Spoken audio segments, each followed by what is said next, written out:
మామా శ్రీలంకతో T20 series కి టీమిండియా స్క్వాడ్ ని ప్రకటించింది బీసీసీఐ. నయా కోచ్ గౌతమ్ గంభీర్ శకం ఈ సిరీస్ తోనే మొదలవనుంది. ఇక గౌతమ్ గంభీర్ కోచ్ బాధ్యతలు చేపట్టంగానే తన మార్క్ డిసిషన్స్ తీసుకోవడం మొదలు పెట్టేసిండు.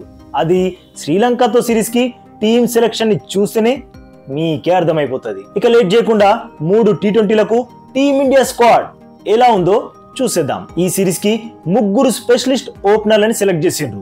యశస్వి జైస్వాల్, అభిషేక్ శర్మ, రుతురాజ్ గైక్వాడ్. మరి వాట్ అబౌట్ శుభ్మన్ గిల్? శుభ్మన్ గిల్ ఎక్కడ మామా శుభ్మన్ గిల్? ప్రస్తుతం జింబాబ్వే టూర్ కి టీమిండియాకి కెప్టెన్ శుభ్మన్ గిల్. అట్లాంటోడు శ్రీలంక టూర్ కి అసలు స్క్వాడ్ నల్లే లేకపోవడం ఏంది మామా? నిజంగానే ఆశ్చర్యంగా అనిపించింది. అసలు గిల్ ని ఎందుకు సెలెక్ట్ చేయలేదో గౌతమ్ బాయ్కే తెలియాలి. ఇక మిగిలిన స్క్వాడ్ గురించి మాట్లాడుకుందాం. కీపర్లుగా రిషబ్ పంత్ ఇంకా సంజు శాంసన్ ని సెలెక్ట్ చేసిండ్రు. మెయిన్ కీపర్ అయితే రిషబ్ పంతే, సంజు శాంసన్ స్టాండ్ బై ఉంటాడు. ఆ తర్వాత టీ20 ఫార్మాట్ కా బాద్షా సూర్యకుమార్ యాదవ్. Next finisher Rinku Singh. ఆ తర్వాత pace allrounders Hardik Pandya, Shivam Dubey.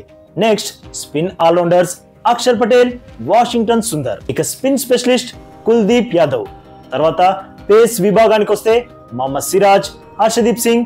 Third option గా ఆవేష్ ఖాన్ ని కూడా సెలెక్ట్ చేసిర్రు. ఇది మామా శ్రీలంకతో టీ20 సిరీస్ కి టీమిండియా స్క్వాడ్. మరి మామా మీ ఉద్దేశంలో ఈ స్క్వాడ్ బాగుందా, లేదంటే శుభ్మన్ గిల్ కి కూడా ఈ స్క్వాడ్ లో చోటు కల్పించుంటే ఇంకా బాగుండేదా? కామెంట్ చేయరు మామా. అట్లనే ఈ అప్డేట్ కి ఒక లైక్ కొట్టి మన ఛానల్ ని ప్లీజ్ సబ్స్క్రైబ్ చేసుకోవచ్చు కదా మామా. ఇక ఈ వీడియో ఇచ్చినందుకైతే మీ అందరికీ థ్యాంక్ యూ మామా.